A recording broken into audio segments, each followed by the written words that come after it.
Welcome home, where we provide information, inspiration, and motivator after motivator after motivator here on America's Next. I got Don Graves here with me today. How you doing, Don? Hey, Cedric, man, thanks for having me, sir. Looking forward to being on the show with you, sir. Absolutely. Sure. You know, you come off as somebody, based on our pre-production phone calls, who is a man of not too many words. But I don't think that we could really talk enough today about what it is that you've contributed to your family and to the community. And so today I would like to present your story, and I'm going to ask you some key questions. Is that all right with you? Yes, sir. Let's get into it. Absolutely, absolutely. Where you located? Man, we're in the Bay Area, East Bay to be specific. Okay. San Francisco Bay Area, we call it the Oakland Bay Area, East Bay, home of the Oakland Raiders. Okay. Oakland Athletics, all East Bay. So currently I'm in the city of Martinez. I currently reside, my wife and I, in the city of Martinez, a city within Contra Costa County. So that's where I'm. Got it. Now, when I think of East, when I think of Oakland, did you say East Oakland? East Bay.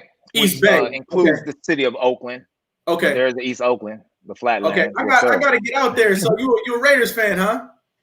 Oh yes, sir. Well, Raider Nation. So Cedric, when you come to the Bay Area, man, I got to show you around. So you're welcome that. For sure. What is the what's the food and culture like out there? It's real diverse here, man. The Bay Area has multicultural, Asians.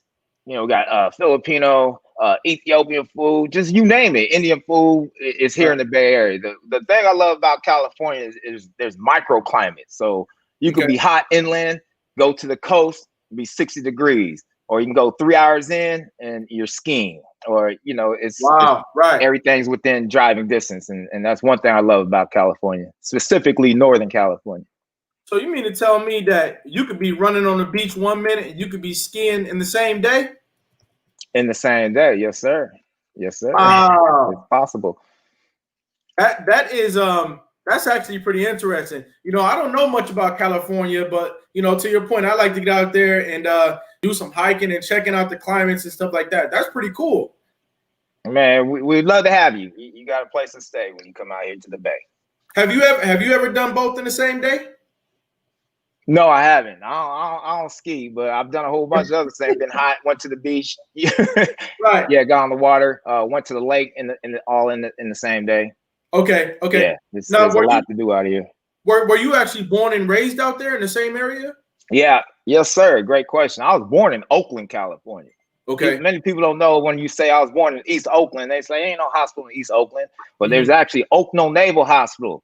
Was a naval hospital in Oakland in the hills of East Oakland, above Nolan Park, Oakland Zoo. So I was born in those hills in 1969. So my dad was in the Navy. My dad was a chief petty officer, ordnanceman, and so he kind of met my mom in the Philippines, and we settled here in California. So I was actually born in Oakland along my siblings.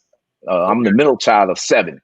So there's 7 of us running around. 6 of us now. Rest in peace to my sister who passed in 2016 due to breast cancer. But there's 6 of us, and we're all here in the Bay. Wow. Okay. And so your father was in the Navy. So did he have you? Was he raising you like a young soldier? For sure. My dad was no joke. My dad, his inflection in his voice will get you sitting up straight. Wow. So it's like. There were times we'd be lounging around in the living room, slack, and you hit my dad's door squeak. When you hear that squeak, everyone sit up. And so, I credit a lot of that, his work ethic. you know, just in terms of being the characteristics that he instilled in me, I see now. And just in terms of work ethic, discipline, focus, being a man of your word, you're gonna say it, do it. And a lot of that has kind of rolled over into my adult life. Wow. I thank Pops. Sure. Much respect. Much respect. I have a cousin who's more like a brother. He also had a military father, and you know, we could tell the difference between the way that he approached us and dealt with us and you know, any ordinary civilian, because I mean, he would wake up at like 4 o'clock in the morning and, you know, catch you sleeping and be like, why are you still sleeping at 4 o'clock in the morning? You know, 5 o'clock in the morning. You know, because I'm a kid. Yeah. Because I'm a kid. Can I be a kid? Yeah. So you know, what was life like for you as a kid in the middle of 7? Well, you know, early on it was fun. We moved around a lot. Think about being a military kid. So we lived on naval bases. So we've been to Japan, Komodorski, Alameda, and when my dad retired, he's settled in the city of Newark, which is 15 minutes south of Alameda County. And Not so Newark, I moved to Newark, California. I get that all the time, but there's actually a Newark, California. It's south of Oakland. It's about 15 minutes south of Oakland. And that's where I was raised. And so that's why we was always up and down the freeway. We call it 880 or the Nimitz Freeway. Okay. They call it Highway 17, but it encompasses from Albany, California, all the way down to Milpitas. And that's our whole area from Newark all the way to Oakland, back and forth. So that's what we call the East Bay. Okay. And what was growing up was cool. Early on, I had a fun childhood. You know, being in the middle of 7, we had, you know, the toys, the GI Joes, and all that. But as I had older brothers, by the time I got to 12, my junior high school year, 7th grade, the age of 12, I had older brothers who were in high school, and they were already gang involved. And so by the time I was 12, I'm trying to follow my brother's footsteps and be bad like them. And, you know, kind of took me a detour, so to speak. It took me they you know, when I hear about California, I do think about gang culture. Yeah. Was that something that was impacting you early in life? And I mean, did you have to go? Yeah. Or did they come and find you? They found. See, my brothers was already involved. So I'm born in 69. So I got a brother born in 65 and 67, right? And so they were always older than me. And so as a 12-year-old, I'm hanging with my older brothers and their friends. And so I'm 12 years old hanging with 17, 18, 19-year-olds. And so quite naturally, you kind of get connected. And when you talk about gang life, when I'm talking about gang life, I didn't just see these as gangsters. Like I saw them, these were my friends, these were my associates, these were people that I could depend on. We had like similarities. And so it's a trip, because now as I grew and saw gang activity, I can also look at organized team sports and match them together. The same tenets involved in gang activity you can find in organized team sports or any type of sport or any type of team. Think about it. Camaraderie, sense of belonging, you know, a sense of purpose, a sense, you know, and that's what we was doing all up and down the Bay Area. And when you go into street parties and house parties and you 18 carloads deep, yeah, you a gang. So, and we weren't doing the nicest of things either. Right. At 12, 13, 14, we were hurting a lot of people up and down the Bay Area. You know, and as I grow, it's funny. I think you and I had mentioned this in a previous conversation about 1 Timothy chapter 1, verse 12 through 17, because what that speaks about is God anointed and appointed you, even in your unbelief and ignorance. Right. And so that's what we was doing. We were ignorant in unbelief, but he still had his hand on us, man. Because but God, it had to be God to have us survive what we've survived. Been shot at during that gang banging. My brother got stabbed 14 times, punctured both his lungs. Whoa. He's alive to this day. We've been shot at. And just right when I started, like, say, you know, I want to play sports, is when it really started to go down, just in terms of the elevation of what was happening in and around our community.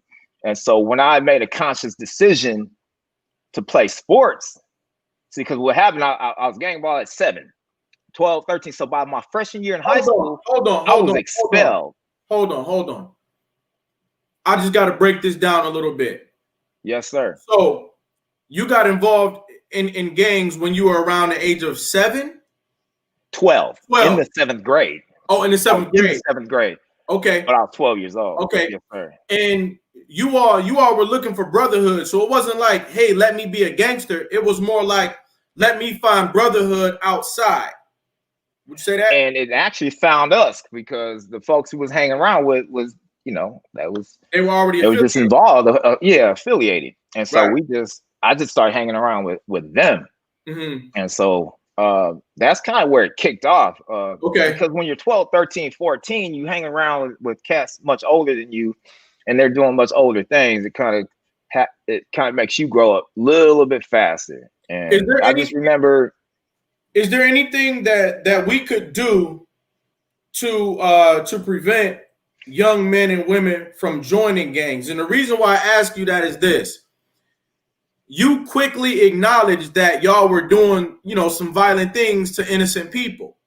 Now, if you had said, we were just having brotherhood and everything was positive years on, and then we started doing something, but it sounds like right away y'all were doing some things that you knew weren't right. So, do you think that there's any way that we could curb young people joining gangs at the age of 12 and 13 years old? Man, so into them at a young age, man. We really need to get God back in the picture, just in terms of the sound scripture. There's a lot of falsehoods going out there in terms of the word and the interpretation of the word and scripture and all that. But the word is true. God watches his word to perform it. And when I started to learn word, I realized I started to see myself in it. And I started to see it started to take me I'm cool. I'm not trying to do that. And so I had a conscience and I wanted to do better. So it says, let your light shine before men so they see your good works and they glorify your Father who's in heaven. See, but even though God had his hand on us, we was doing other things. It wasn't until some tragedy occurred that really was my last straw. My 19th birthday weekend, I had a friend, he got murdered. And basically he got murdered over a kilo of cocaine. So at that time, a kilo was worth $15,000. So in essence, this man lost his life at the age of 19 over $15,000. Right. And I'm going into my sophomore year at Chabot Community College. And that was the last straw for me. I buried my head in the books. I got full ride scholarship to University of Montana. I played football for them and I got my degree. And so that was pretty much the beginning of my career. So sports was your way out of gang life. Yes, and they had to respect that first and foremost because my family put in a lot of work first in the Bay Area. So this particular gang, I'll say all brothers together because I'm still cool with them. They grown. We just grown, and our focus is shifted. Not doing dirt, but building people up and building families and all that. But those same tenets are still there. That same love, same all that is still there. Give me 1 second. You know what? I want to expound on that because that's also powerful. When you can go from doing the wrong thing out here, shift your mentality, and then start doing the right thing with those very same people. What did it talk about that transformation for you to you and a couple of the guys that were in the gangs, transformed your lives into a better thing? What was that like for you? How did y'all do it? Well, for me, it was quite natural for me. We had a coach, a very renowned high school football coach out here, Richard Swift. And Coach Swift, he kind of built Newark Memorial High School, the sports program, the football team, and he was well respected. My brothers played for him, but they quit. They didn't quit, but they just, chose the streets over the field. And so what ended up happening, my freshman year in high school, I got expelled for fighting. And so I was ineligible my sophomore year in high school. So I couldn't play. And so every time I played my freshman year, then after my freshman high school year playing football, I got expelled. And so for my sophomore year, I was ineligible. So that whole sophomore year, Coach Swift was saying, "Hey, Graves, how's the view from the stands? Or how you like watching the game from the sidelines? And that would eat away at me. I said, I'm going to play for this man. I'm about to show him I can play. And so having that mentality, I'm going to play for this man, shifted my focus and took me away from hanging out in the streets. And something else vital happened. My girlfriend actually at the time, her parents moved to LA, but she wanted to finish high school in Newark. And so my parents let her move in. And so it was like, man, they knocked on my door. Don, you gonna ride out tonight? No. Now you gonna come out? No. But it got to the point where it started getting disrespectful. And so we really literally had to fight our way out of the game. And when I say fight, it's not like when we saw them in the mall. I'd be in the mall with a couple of my boys and my girlfriend. They'd be like 20, 25 deep. And so, but they didn't disrespect. It was like one-on-one. It's like, we're going to fight one-on-one. And y'all ain't going to mop us up here. It was some honor about that. So we took each and every battle, each and every fight, and pretty much at that time started playing football. But then when your name started to show up in the newspapers and all that, they got to respect the game because I was wrong. Right, because I was pretty good at what I did. It's not like you're not putting in the effort to change your life, and everybody can see it when your name is in the paper because you're involved in sports, you're involved in something positive, and you're making press about it. But in the meantime, you had to fight your way out of the game. Yeah, we ain't no punks. I mean, that didn't leave. It's just our desire left to do certain things. Like I found myself wanting to be in shape as opposed to going out, to a keg party. Like I did that for myself. I think it was pretty selfish. I think it could have been viewed as selfish. Don's trying to do this, but what it was is ultimately being gang involved, you're gonna get arrested, and that was the in and out of that. I'm coming from a 2-parent household, so it's like you're dragging your mom to court, and it hit me one day. I recall I was mad at my mama because she was taking too long to get dressed to take me to court. So I'm sitting there like, why are you mad at her? Y'all have to go to court. You're the one that has to go to court. And I was like, I made a conscious decision, like, this ain't for me, man. So that day they gave me 3 years probation. And I was thankful I didn't go to juvenile hall. I was just thankful I didn't go to juvenile hall. So at that point, I was like, well, if I violate, they're going to take me to juvenile hall. So I tried my best not to violate. And it was actually that probation officer who saw I was starting to do good. He saw, well, you're playing sports, you got a job. You don't have to come see me every month. You can come see me every other month. And that there is what really catapulted me in terms of like, well, this man's putting trust in me. I'm not trying to let him down. I'm definitely not trying to let my family down. So it's more, that gang involvement, but it's more individual. Like I got people that need me, so to speak. And I'm not going to let them down. Right. So I knew my parents didn't really know thug. Right. We had thugly tendencies, but my brothers, I got one brother's awesome master automotive technician, another brother graduated from San Francisco State, my sister that passed graduated from UC Berkeley. I got a younger sister graduated from Pratt Institute in Brooklyn. I got another younger sister, she was in Wales getting her bachelor's, and so it's like my parents didn't raise buffoons. That makes sense. So it was just we were going through experiences that we acted out and we self-corrected by that seed that hopefully we'll be getting into, because that's what was happening. My parents planted seed in me and it took time to sprout. But when it did, I understood what they was trying to tell me, and I embraced that, and I share that with the youth that I work with to this day, because it was really someone's belief in me that motivated me to kind of turn it around, whether it was my football coach, my probation officer, trying to prove the gang members wrong, because I knew I could play sports and I could go far with it, and it really did. When you talk about the seed that you were, which just needed time to sprout, and all the experiences along the way were just the time that it took for you to sprout into the tree that you are today. Can you explain that analogy for young people out there who might be waist deep in the gangs right now? Well, our ability, like as adults now, and like, you know, scripture says that we'll be disrespectful to our parents and all that, but somewhere along the line, someone is gonna say something to you that's gonna resonate.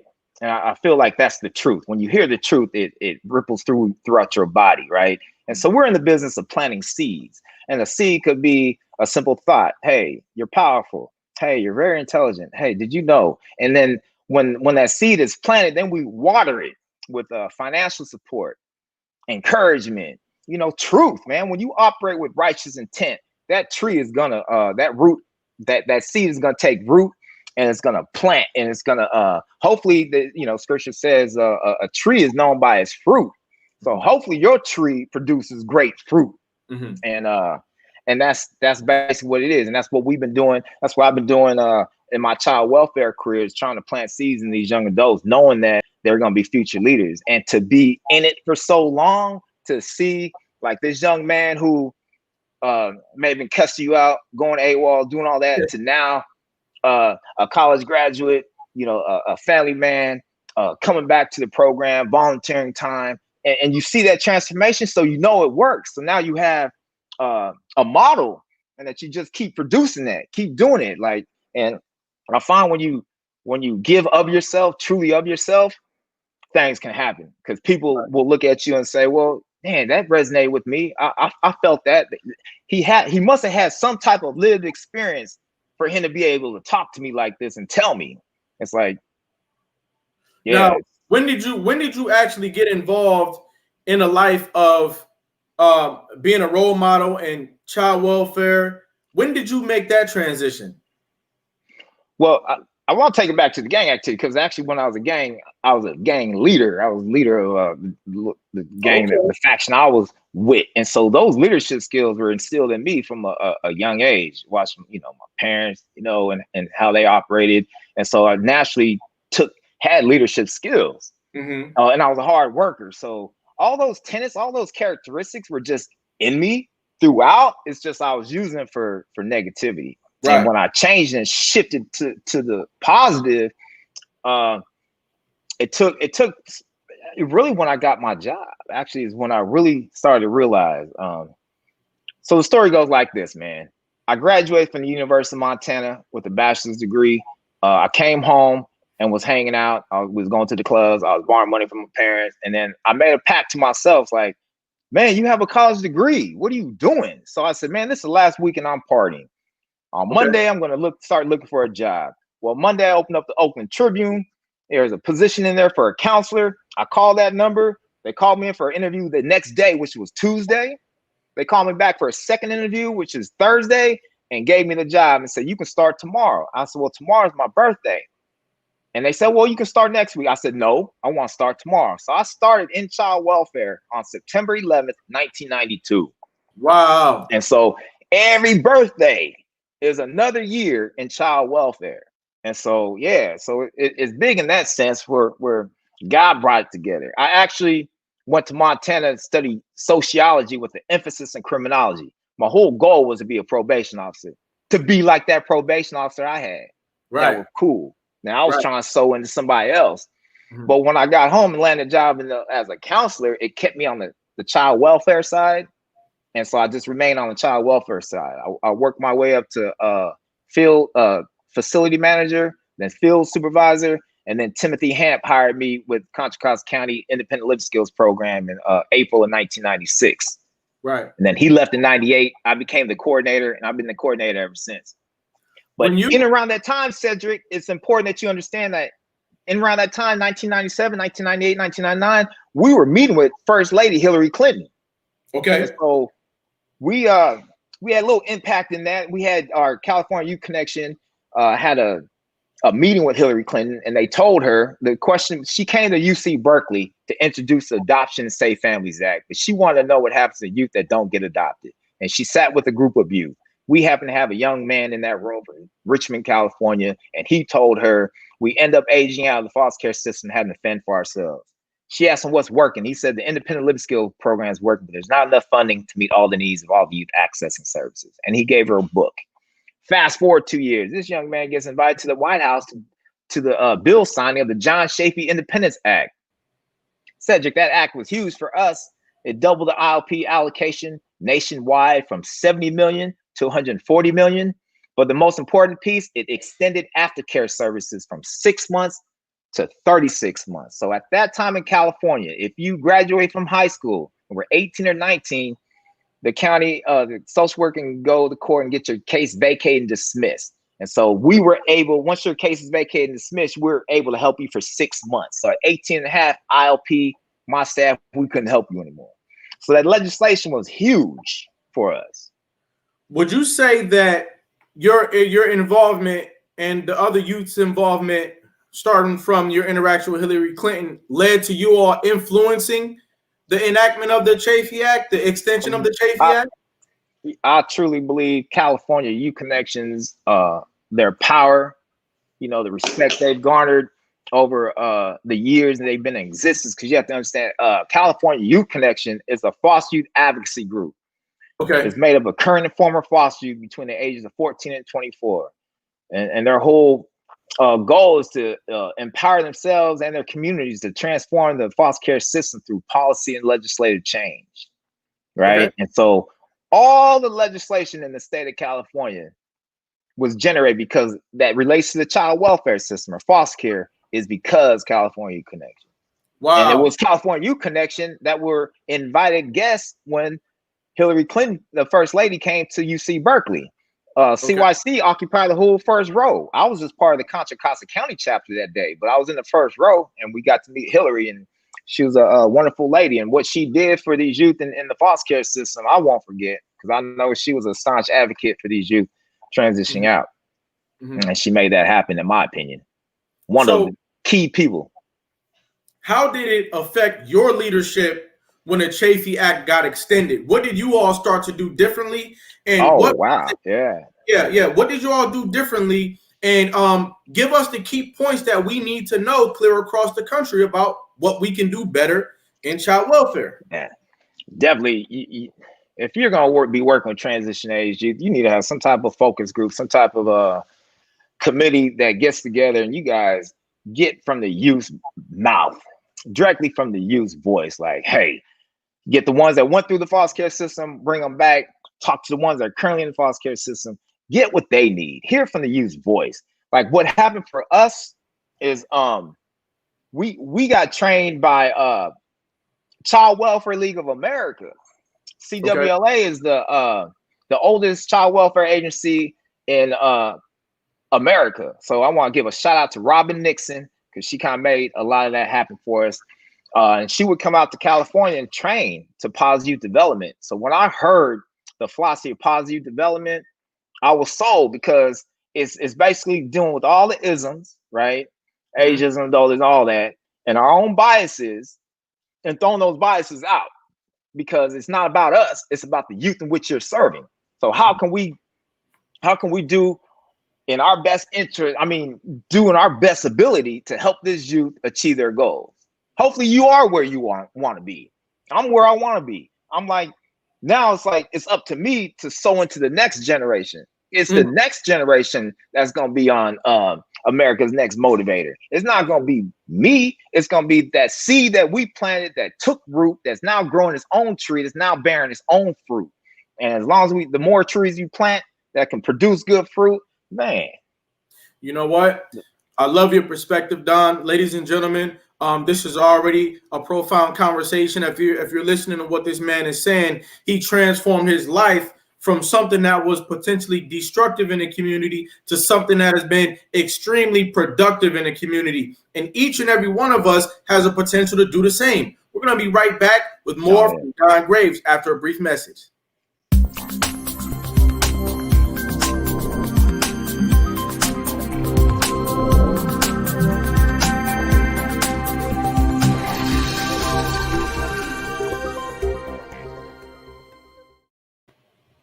America's Next Motivator, Monday, Wednesday, and Friday at 5 p.m. Eastern, Tuesday and Thursday at 10 a.m. Eastern. America's Next Motivator, hosted by me, Cedric Riley, and sponsored by the Pride Empowerment Network.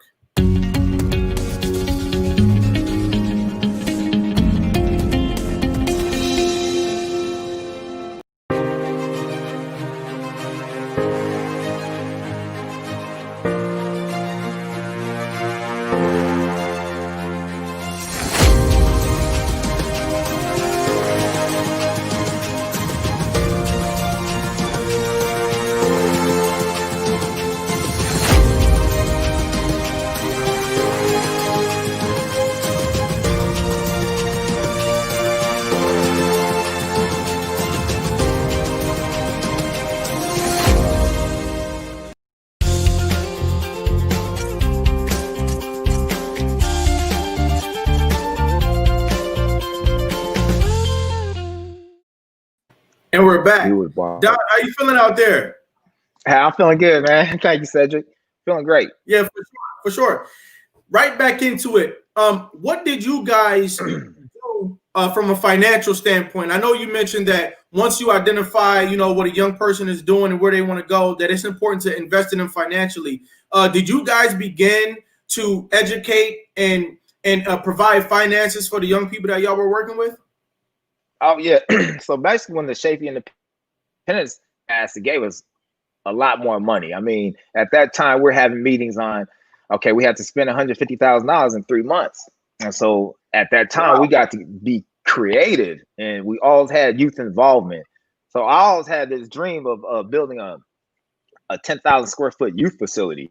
Okay. And so that's where some of the money went. I pitched the idea because I want to say this.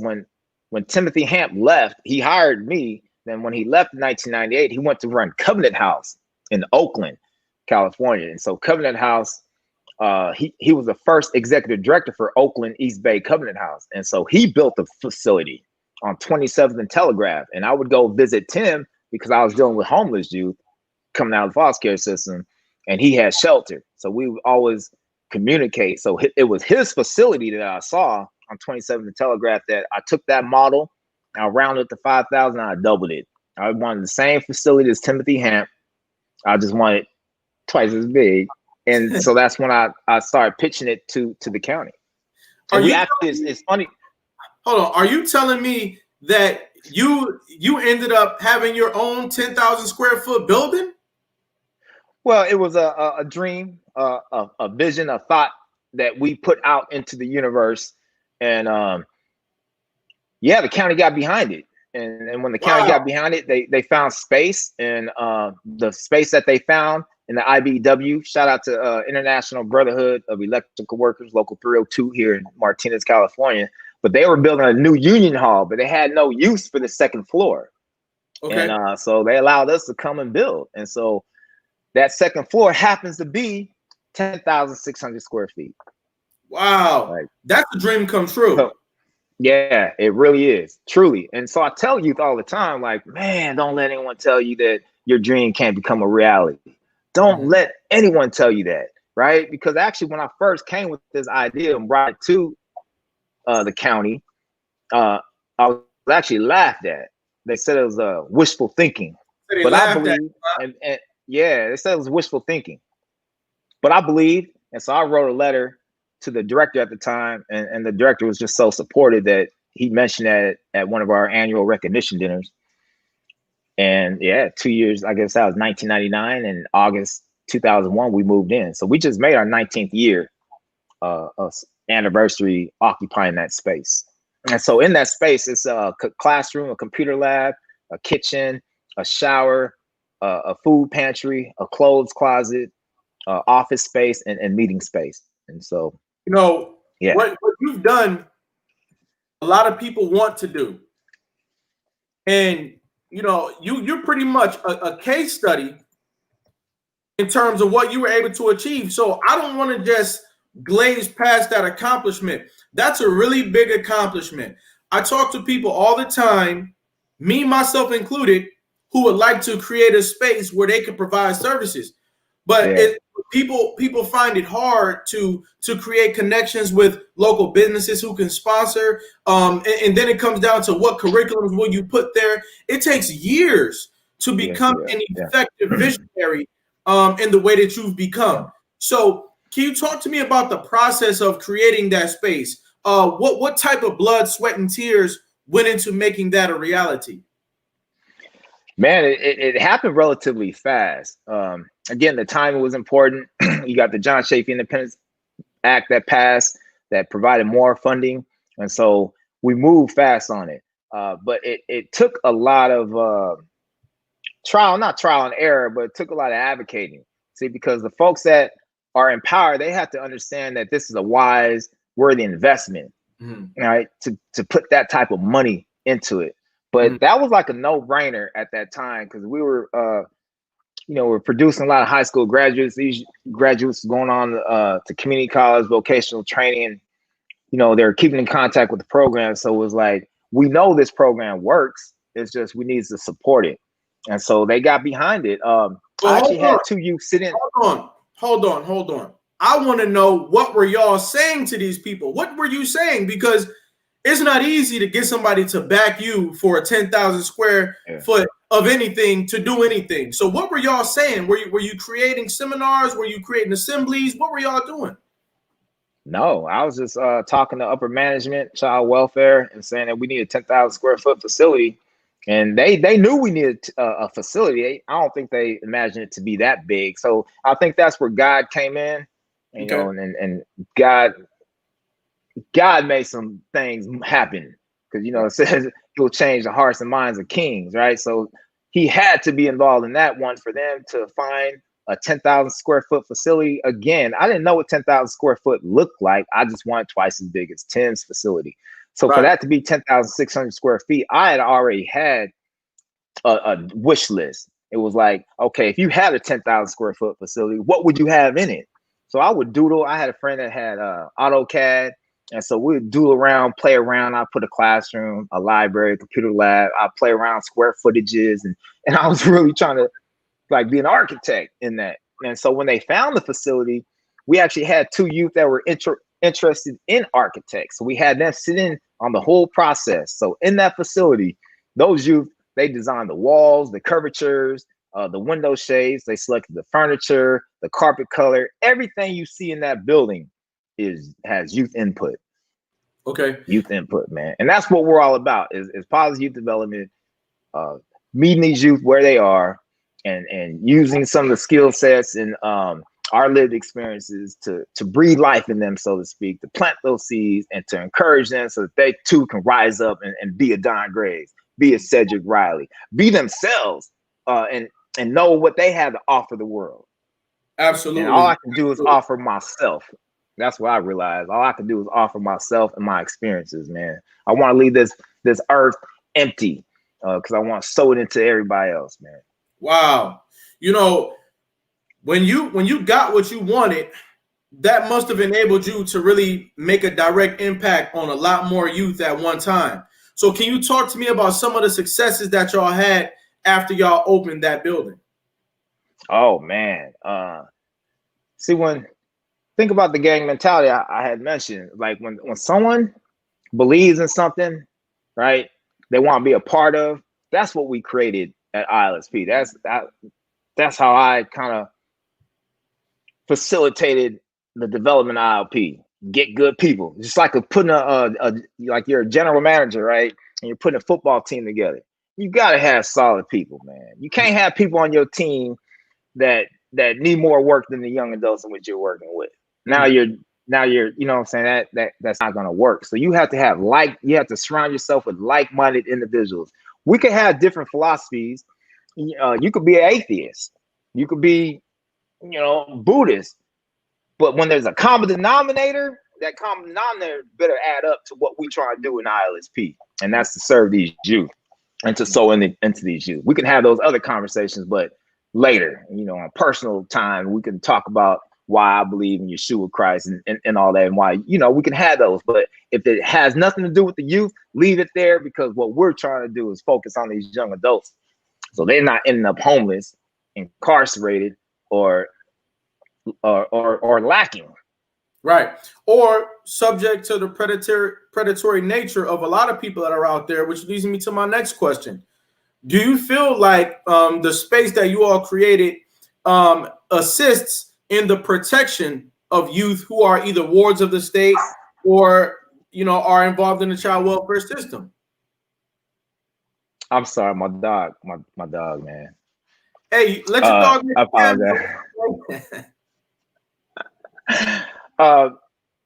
Well, here, I think, yes, it does. We serve as a preventative measure.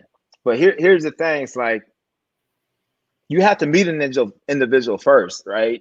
They don't know me from Adam. So when they meet me, then that's when we start talking about their individual. See, we can't have that cookie cutter approach, right? Every individual is unique.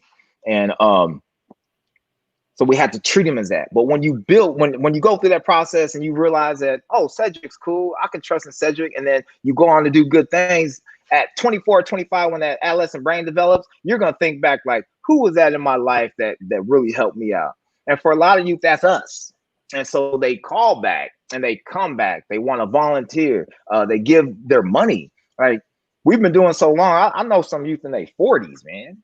Mm-hmm. Yeah, I just turned 51. So I've been child welfare for 28 years. So we know older youth that come back to the program and sow into the youth, just like we sown into them.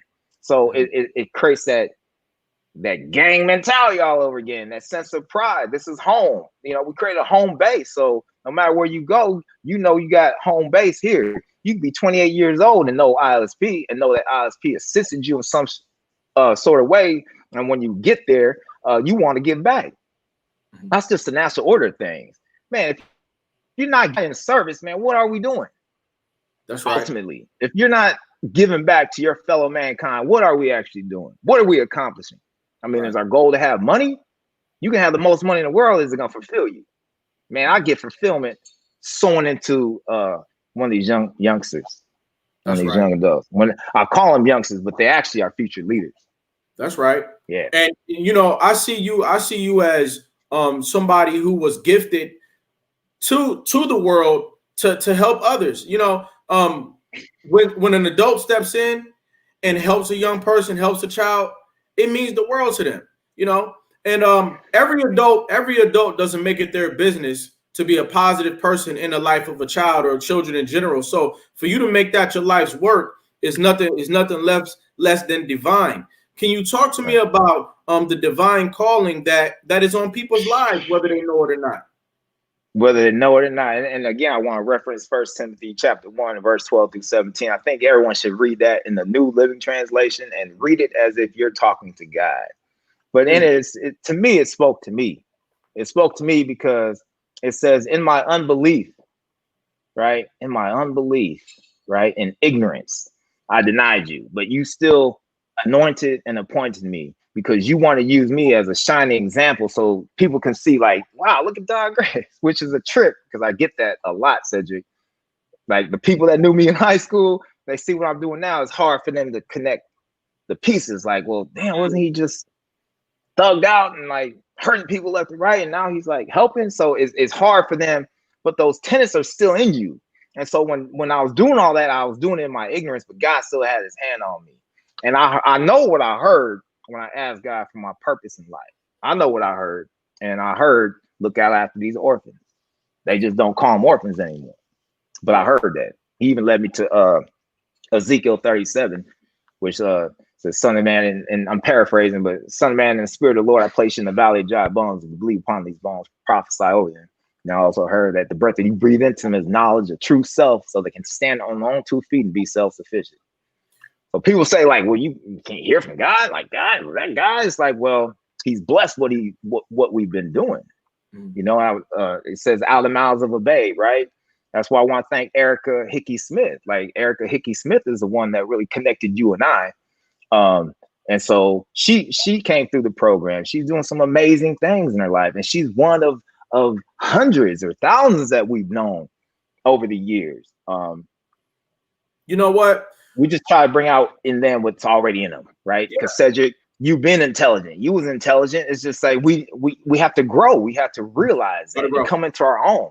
Yeah, but sometimes we're cut down before we're even able to grow. We're cut down with negative thoughts or saying you can't do that, or negative reinforcement as opposed to the positive reinforcement. Lastly, are you going to speak life into somebody, or are you going to speak death into somebody? Well, that's right. Speak life. That's right. Let me shout out some of our visitors here today. I see you, Yolanda Riley, out there. I love you. I see you, Dred Scott, J. Matt Matthews, Eddie Jackson in the building. I see you, and I appreciate you all. Even the folks that we can't see that are tuning in today, I appreciate you. I want to let you know that. And I want you to pass this message along.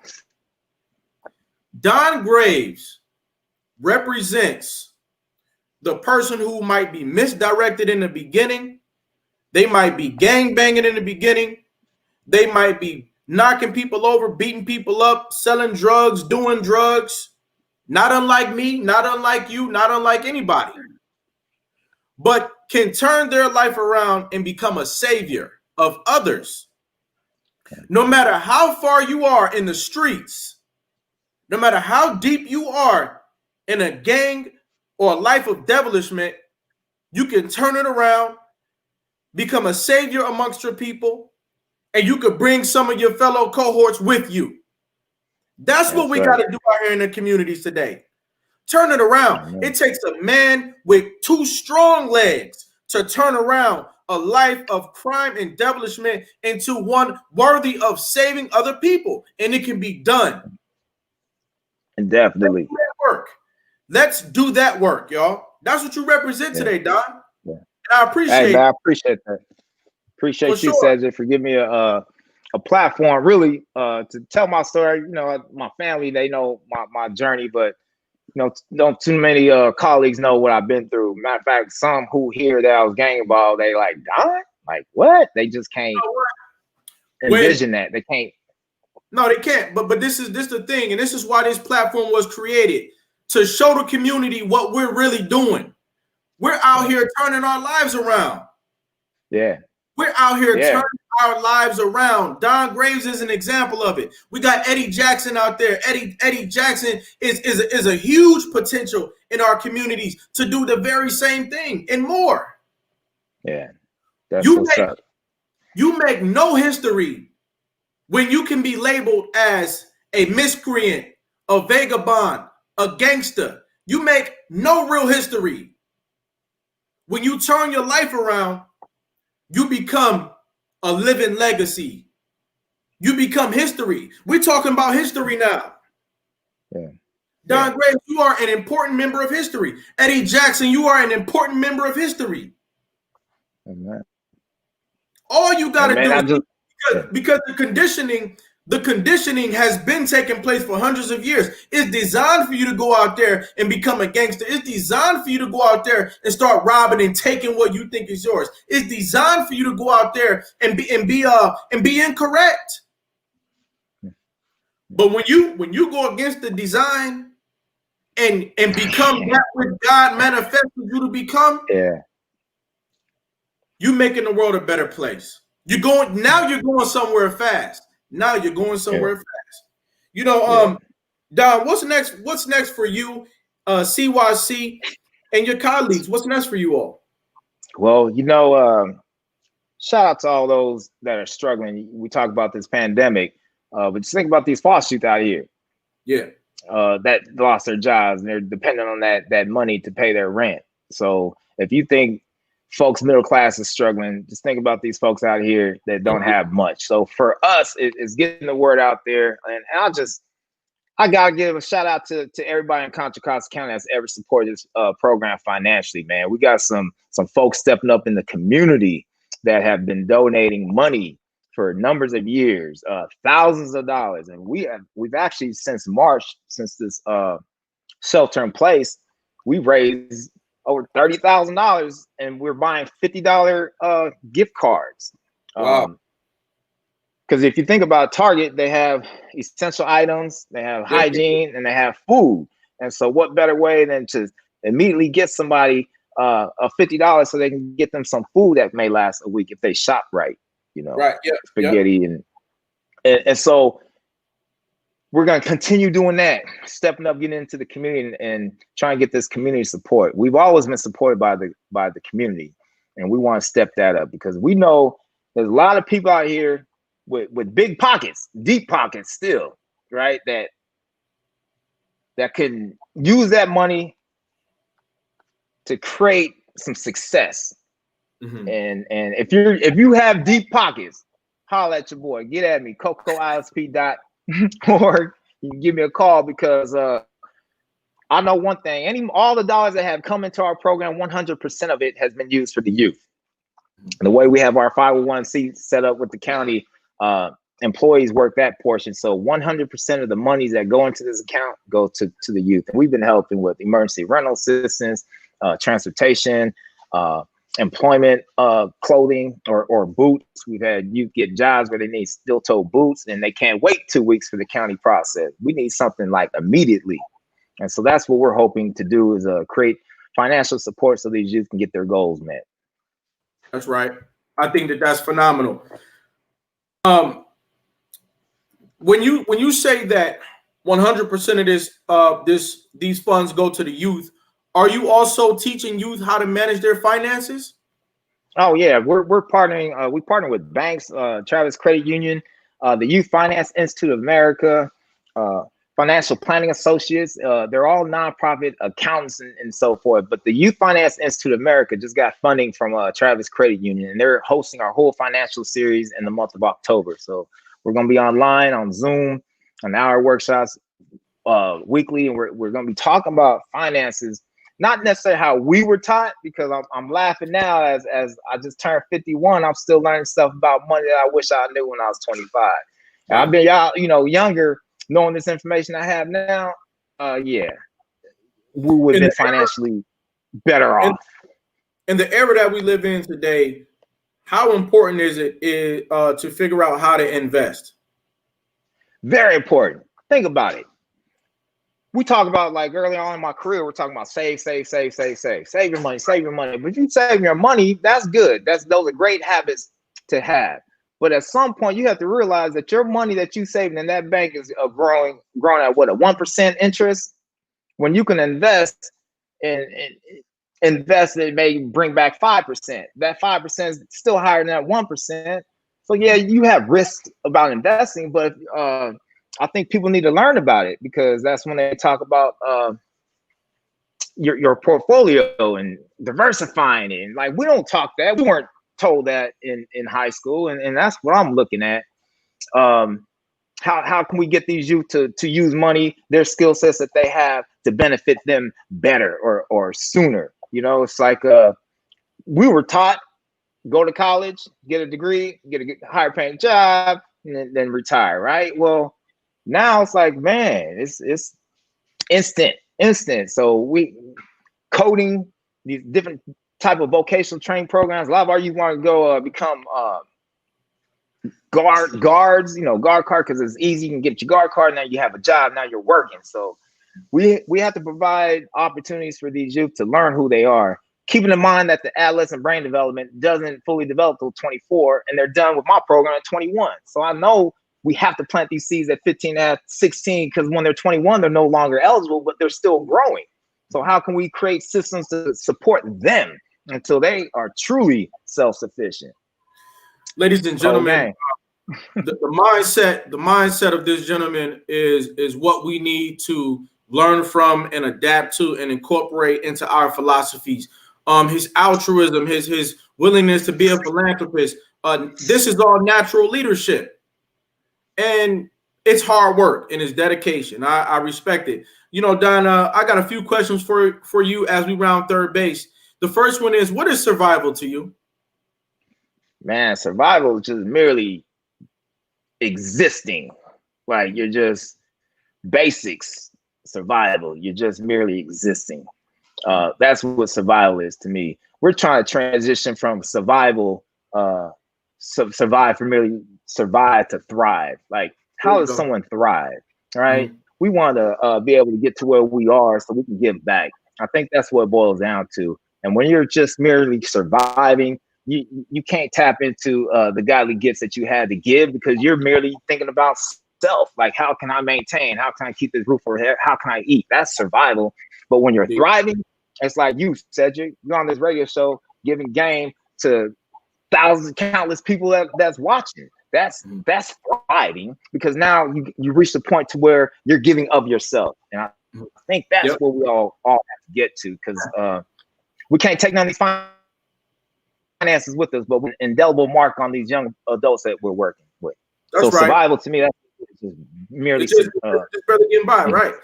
And what I'm acknowledging is that a lot of us are in survival mode, and we have the right to get the information. A lot of us are in survival mode, but we have the right to the information, the opportunity, and the exposure to get out of survival mode. It's got to be part of gotta be part of the organization's mission statement to help people get out of survival mode. It's survival mode that's causing the crime. It's survival mode that's causing the deceit. It's survival mode that's causing the failure. Let's address that. Yeah. What is greatness to you? We got 30 seconds left. What's greatness to you? Oh man, greatness is just coming into your true self and understanding who you are, understanding who your purpose is here on this earth and who God is in you. I'll take you back to let your light shine before men so they see your good works and glorify your Father who's in heaven. That's greatness. Don Graves, I want to let you know that I've listened to you today and I've listened to you well. I want to let you know that I acknowledge your journey. I see your path and I appreciate it. I want to give you your crown today while you're still living. I want to let you know and let the world know that you are America's next motivator. Right on, Cedric. Appreciate you, brother. It's been a joy. Absolutely. Thanks for stopping by, all right? All right. Peace out, everybody. Much love and respect to everyone. Peace. Ladies and gentlemen, there you have it. We have some very important people in the building today, and I appreciate that. Each and every episode of America's Next Motivator is going to have something here for you. All you got to do is stop by and pick it up.